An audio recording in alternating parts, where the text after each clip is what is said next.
Je suis à quoi penser. Auditeur en ligne. Allô, bonjour. Allô? Bonjour. Allô? Oh là là. Qu'est-ce qui ne va pas avec l'auditeur? Qu'est-ce qui ne va pas? Qu'est-ce qui ne va pas avec notre combiné? Est-ce que c'est le combiné? Est-ce que c'est l'auditeur lui-même qui a un problème? Levez légèrement le volume de votre radio, hein, légèrement. Peut-être ça vous permettra d'être en bonne connexion avec nous. Là, vous nous écouterez et puis nous aussi, nous vous écouterons sans problème. Ou au besoin, vous nous appelez au 654 40 19 13. Auditeur en ligne. Allô ce matin. Allô, bonjour. Allô? Bonjour. Allô, bonjour. Allô? Bonjour, bonjour. Ouh là là.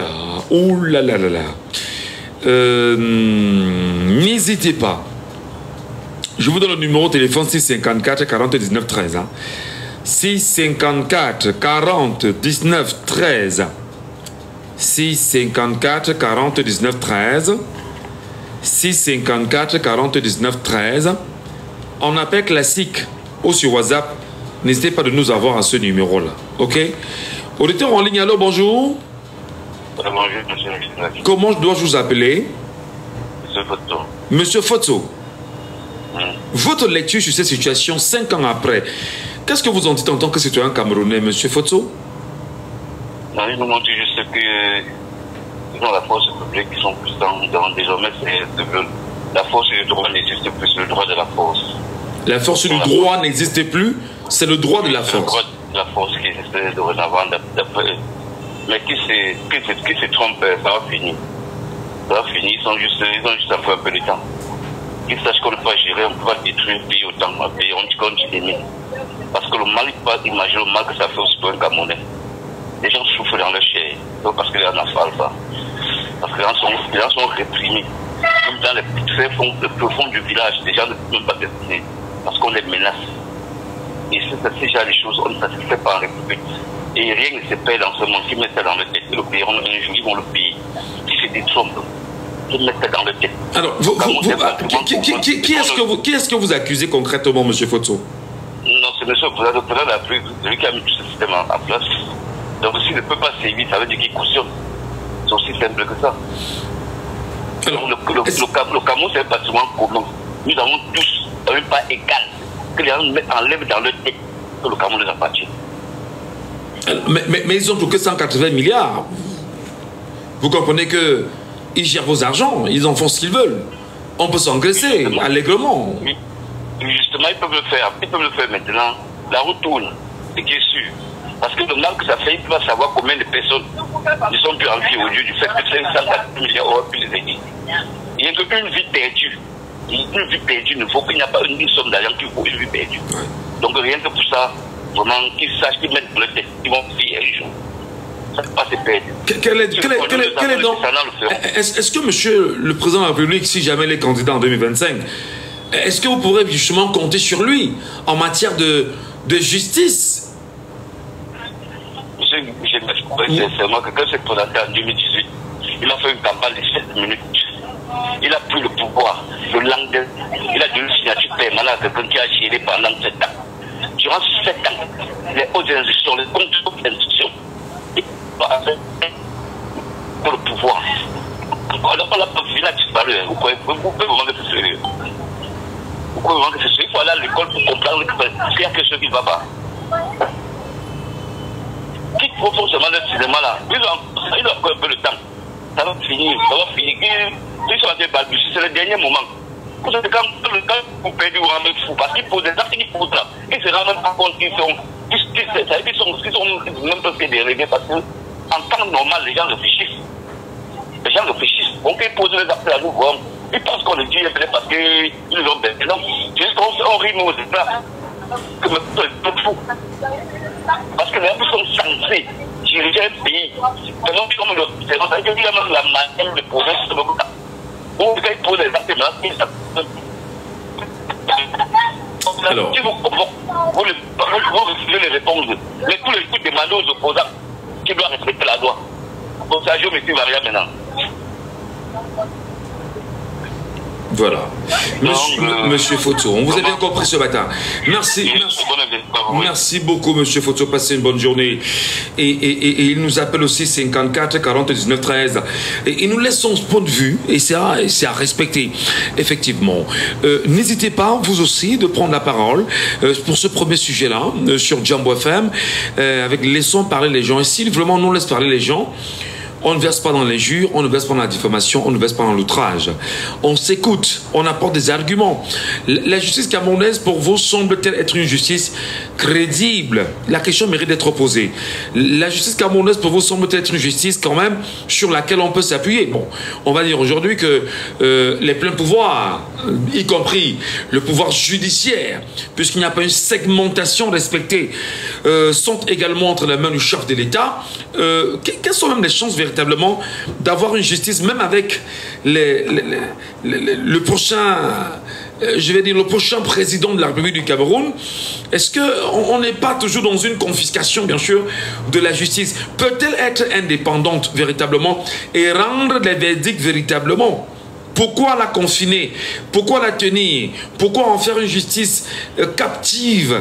Oui, elle est captive ou elle est tenue. Voilà, aujourd'hui, nous vous écoutons, madame, monsieur. Appelez-nous, laissez-nous vos avis. 6 54 40 19 13.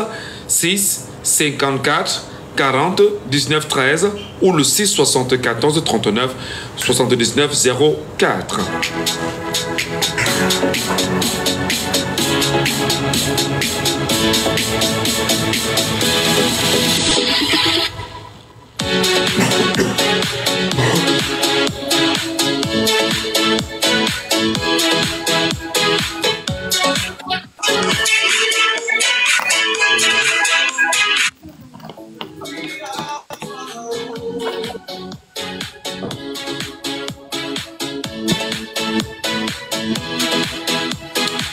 Et nous sommes également avec des Camerounais qui souhaitent laisser leurs avis sur la question, comme Monsieur Meillet est avec nous en direct ce matin. Est-ce qu'il nous écoute, Monsieur Meillet? Bonjour à vous, Monsieur Meillet. Rassurez-nous que vous nous écoutez bonnement et proprement.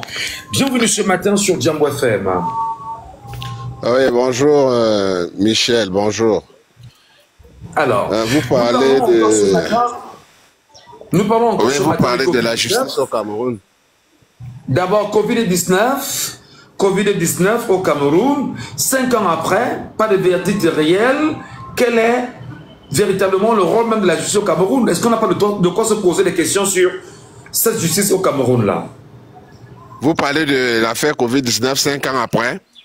Oui.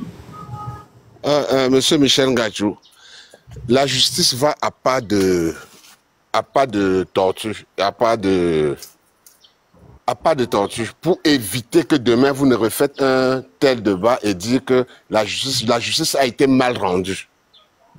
On n'impose pas un rythme à la justice, c'est la justice qui impose son temps. Si déjà le problème est enclenché, si ça se trouve devant une juridiction, la chambre de compte, la cour d'appel, la cour suprême, n'importe où, ça veut dire que ce problème, quel qu'en soit le temps, il y aura un verdict donné après. On n'impose pas son temps à la justice. Il y a des couples qui cherchent à divorcer pendant plus de 20 ans. Ils sont devant les tribunaux. Et pour une affaire autant sérieuse, avec autant de personnes engagées, avec autant de vies engagées, on ne va pas donner un verdict dans 2, 3, 4 mois. Il y a au moins 30 à 40, 50 personnes dans cette histoire de Covid-18. Est-ce que vous êtes sûr que toutes les enquêtes ont même déjà été closes pour les remettre entre les mains du procureur pour déférer les concernés? Et je crois que c'est une histoire c'est la chambre de compte qui gère cette histoire.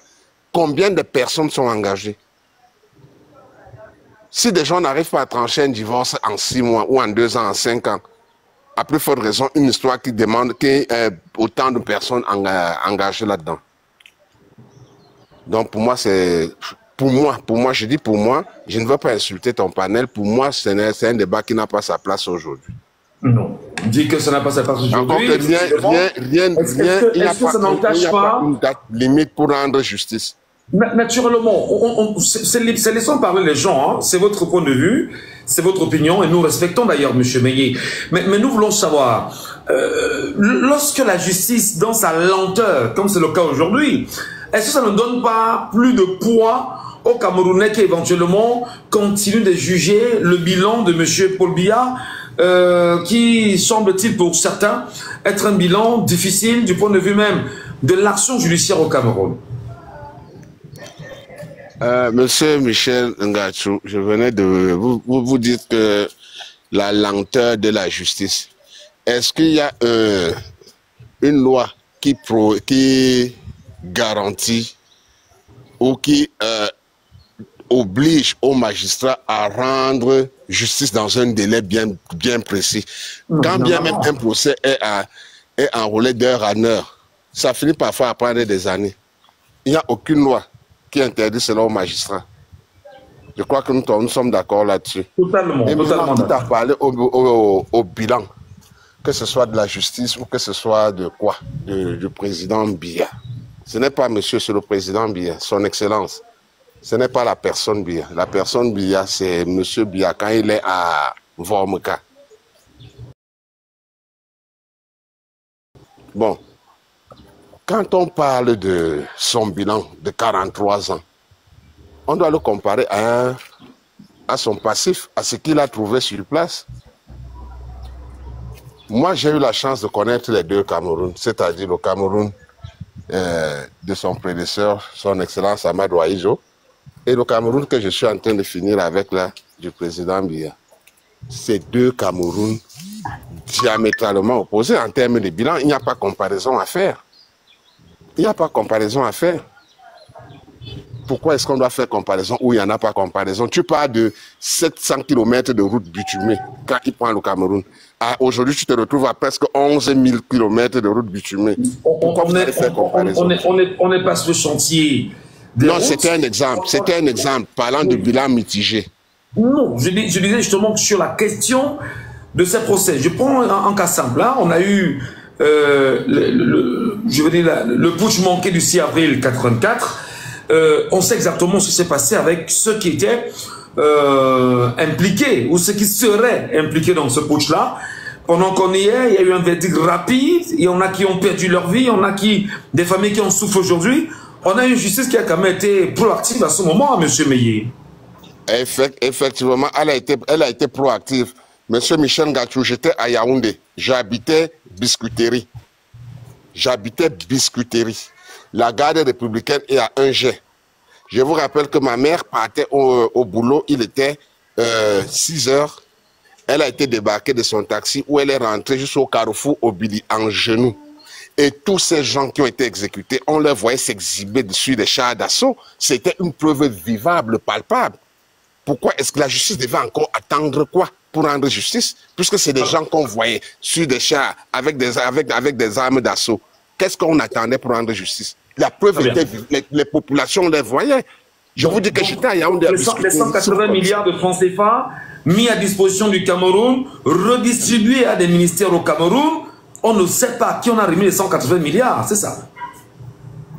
Les 180 milliards de la Covid? Bien sûr. Mais bien sûr, qui n'a pas eu des gadgets? Qui n'a pas eu des fonds de la Covid? Moi qui vous parle, je parle de moi.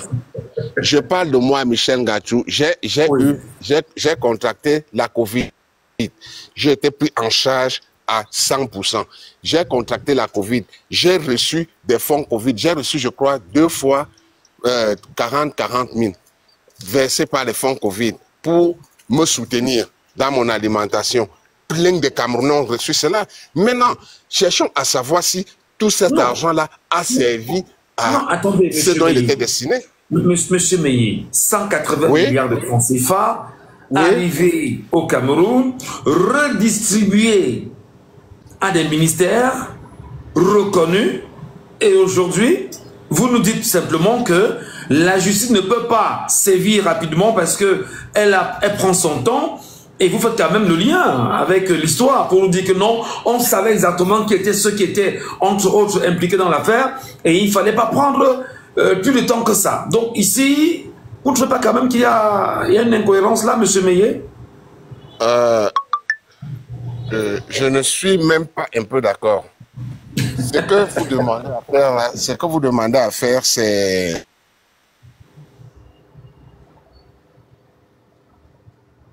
Alors, je pense qu'on a perdu. Tous ceux qui ont reçu ces fonds doivent justifier ces fonds au centime près. Et pour cela, ça prend du temps. Quelqu'un qui a reçu peut-être 7 milliards, il doit justifier les 7 milliards au centime près. Et pourquoi vous ne dites pas que d'autres ministères ont remboursé, ont reversé le surplus? Ce ne sont pas les 180 milliards qui sont allés en fumée. Il faut ont été reversés. Il faut du temps. On parle de 180 milliards distribués à plus de 60 ministères. Et en dehors des ministères, il y avait des structures réservées au Covid. Moi, je vous dis, j'ai été soigné par l'État à 100% par le Covid. On m'a suivi pendant près de 2 mois, on m'a donné des fonds. D'accord. Beaucoup de Camerounais ont reçu l'argent Covid dans leur téléphone. On a compris justement. Des malades. Voilà, merci beaucoup pour votre commentaire ce matin en direct. Restez avec nous sur Jambo FM avec les sons parler les gens et sur vos avis et commentaires. On les prendra en direct. 6 74 39 79 04. Qu'est-ce que je raconte? 6 54 40 19 13. Voilà. Quelqu'un avec nous justement ce matin. Je sais pas. Quelqu'un avec nous en ligne. Je lis le futur, je ne sais pas si bien dit. Alors bonjour.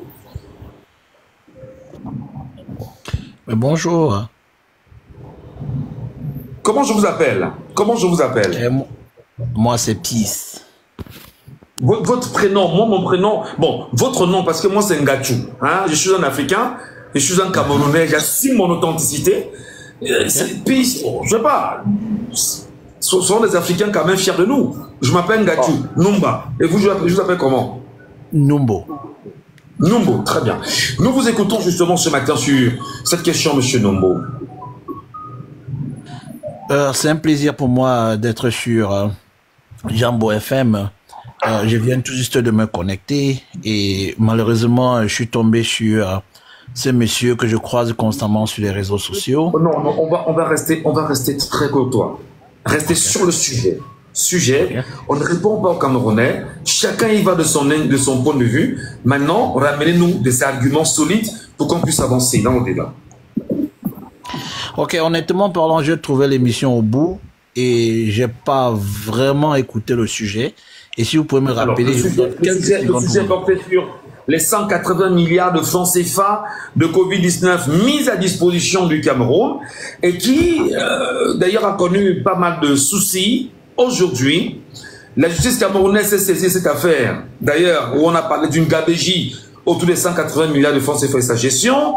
Comment expliquez-vous la lenteur de la justice camerounaise jusqu'à nos jours?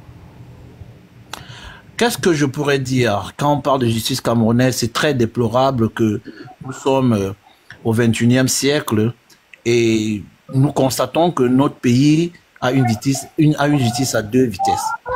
Quand il s'agit d'arrêter les simples citoyens et les enfermer sans les juger, c'est tellement facile. Mais quand il s'agit des détournements de fonds publics ou bien les affaires concernant la mauvaise gestion des biens publics, c'est toujours de la lenteur totale. Et moi, en tant que citoyen camerounais, ça me pousse souvent à me poser des questions. Qu'est-ce qui n'a pas marché? À qui la faute? La faute à la justice? Et si la faute à la justice, qui est le premier magistrat du Cameroun? Est-ce que c'est pas lui le responsable? Et pour moi, ma conclusion va directement à celui-là qui est à la tête d'un pays. Vous voyez, quand vous êtes président de la République d'un pays et qu'après 43 ans, nous nous retrouvons avec des situations comme celle qui se passe au Cameroun, bien la situation comme celle du Covid, on se pose bien des questions. Est-ce que c'est pas volontaire? Est-ce que cet argent a vraiment disparu? Et si cet argent a disparu, pourquoi jusqu'à aujourd'hui les responsables n'ont pas été arrêtés?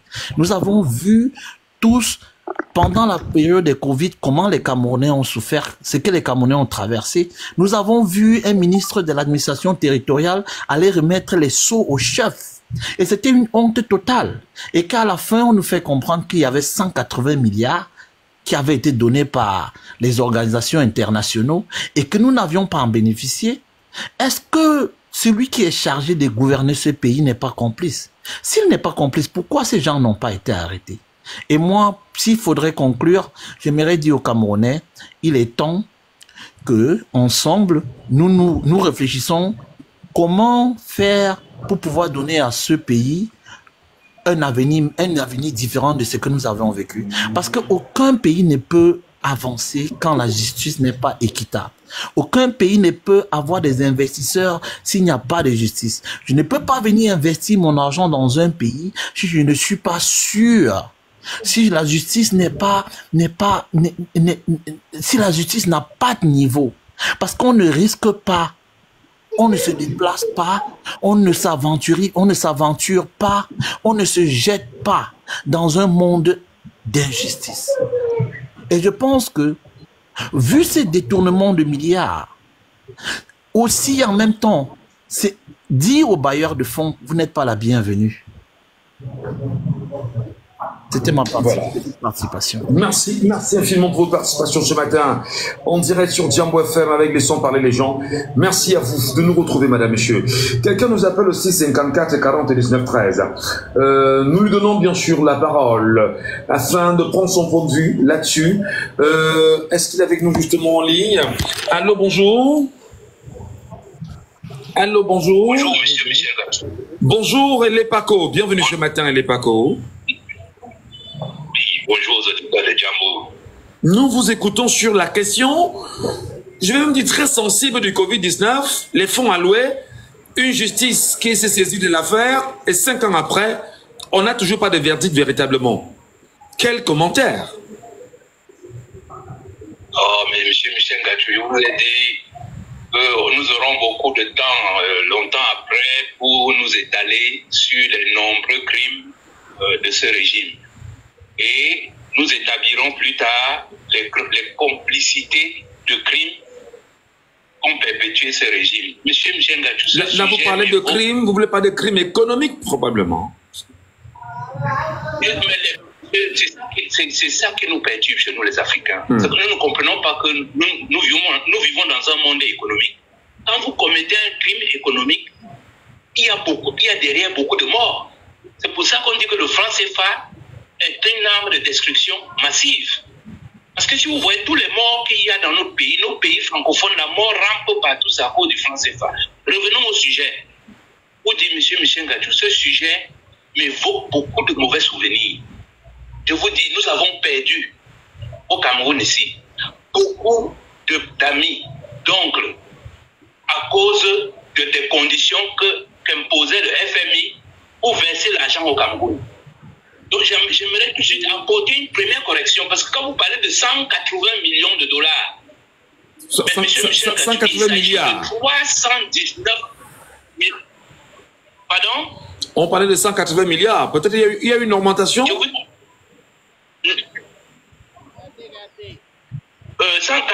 parlez en CFA ou en dollars? Ah, là vous êtes dans le dollar. Moi je parlais de 180 milliards de dollars. Non, voilà, donc je disais que la somme que vous évoquez, c'était la première tranche qu'on avait versée au gouvernement camerounais. Ouais. Parce que la deuxième tranche, le FMI voulait savoir si le Cameroun était vraiment atteint du Covid avant de verser la deuxième tranche. Et c'est pour ça que quand vous allez à l'hôpital, même si vous n'aviez pas le Covid, vous sortiez les pieds devant pour justifier le nombre et atteindre. Donc le Cameroun avait atteint 419 décès sans avoir vraiment le Covid. Mais tout ça pour recevoir la deuxième tranche qu'on avait versée à la force. Aujourd'hui, c'est connu au Cameroun. Il y a on appelle ça, il y a la CONAP, je ne sais plus comment on le dit. La NIF.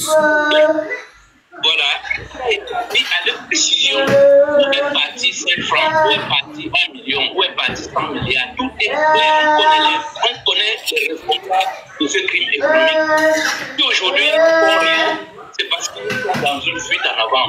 Ce sont des gens qui ont commis tellement de crimes. Ils vont commencer par où? Voilà Martinez qui est couché dans la glace là-bas. Donc vous croyez qu'on peut compter sur cette? Je n'attends rien de ce régime. Rien. La seule chose qu'on leur demande, s'ils ont encore de leur corps, parce que leur corps est déjà banni, ils ont de leur corps. de partir, de laisser construire un pays dans la tranquillité, dans la paix. Parce que s'ils déclenchent ce volcan au Cameroun, je vous assure, ils vont voir l'enfer sur terre. On nous a tué des oncles ici comme ça. Quelqu'un va à l'hôpital tout en bonne santé. Aucun test, il n'y avait même pas les moyens de savoir si c'est le Covid. On vous dit que c'est le Covid. On a perdu un ami ici, là, il habite à 3 maisons là. Ils l'ont tué parce qu'ils voulaient faire les chiffres pour recevoir la deuxième tranche. Et le FMI leur a versé la deuxième tranche. Est-ce que vous leur avez entendu parler de la deuxième tranche que le FMI leur a versé? Mais quand même. Donc je dis, pour résumer, M. Ngachunumba, ce régime ne va pas nous distraire. Nous avons un pays à construire. Qu'ils partent dans la paix. Ceux qui attendent de justice ou quoi que ce soit là, tant pis pour eux. Moi, je n'attends rien de ce régime. Qu'ils partent. La bonne justice pour vous serait laquelle? Mais la bonne justice, je vous dis, la MIF là, comment on l'appelle là, il y a une commission là qui est établie comment a été reparti l'argent. Je vous dis, ces gens-là se sont assis sur la table comme un jambo. La Cour des comptes. On a mis l'argent au milieu, on a dit tel ministre a pris telle partie, tel ministre, on connaît exactement qui a pris quoi. Mais quand même, c'est pas sorcier, on veut faire croire que nous vivons dans un monde de rêve. Alors, mais justement, on a même eu pendant cette période-là des kits justement qui étaient vendus d'un ministère à un autre ministère au Cameroun. C'est-à-dire en toute illégalité. Jusqu'à aujourd'hui quand même, ces personnes ne sont pas inquiétées, même si beaucoup pensent qu'ils sont protégés et encadrés par le système, si on va le dire ainsi. Bah, le Camerounais prend ça comment? Est-ce que c'est pas humilier même le Camerounais, lui prouver que fondamentalement, au-delà de toutes les jérémiades, nous tenons notre pouvoir et nous en faisons ce que nous voulons? C'est bien résumé, monsieur Michel. Nous pataugeons dans la boue. Nous avons atteint le seuil le plus élevé de l'humiliation. C'est pour ça que nous n'attendons rien d'eux. On leur dit simplement qu'il y a un rendez-vous cette année à ne pas manquer. Ne faites pas l'erreur de vouloir bannir votre corps parce que votre âme est déjà damnée. Ne faites pas l'erreur parce que nous, pour sortir de cette humiliation-là, il n'y a qu'une seule chose, c'est de nous consacrer à la construction de notre pays. S'il faut que nous nous consacrions à ces gens-là, vraiment, il nous faudra les tuer même 100 fois. Et ça ne résoudra pas le problème. C'est pour ça que je dis qu'il nous faut nous concentrer sur la construction de notre pays. On n'attend rien de ces gens-là. Très bien. Ils partent avec tout ce système-là. On va effacer ça, reprendre notre pays comme si c'était un nouveau tableau noir, sans aucune écriture. On va réécrire l'histoire de notre pays. On va réécrire ce Cameroun-là que Dieu avait laissé aux mains des gens qui parlaient de prédécesseurs, illustres prédécesseurs. Mais ce n'est pas possible. Voilà. On a, je dis, 43 ans. 43 ans, c'est bon. Allez-vous-en. Laissez-nous reprendre notre pays à main.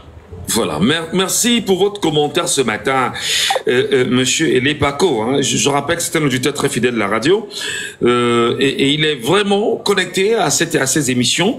Nous vous disons merci. Voilà, n'hésitez pas de nous appeler vous aussi qui nous écoutez probablement pour la première fois sur la radio 6 54 40 19 13 en appel classique ou sur WhatsApp. On vous entendra, on vous écoutera et on est à quelques 5 minutes de la fin de la première partie de cette émission. Laissons parler les gens.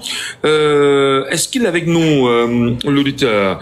Vous êtes avec nous justement en ligne. Allô, bonjour. Allô, bonjour. Il n'est pas avec nous. Montez sur le panel. Maquero fumé. Je sais pas comment ça s'appelle. Est-ce qu'on peut l'avoir? Thor est avec nous ce matin. Allô, bonjour.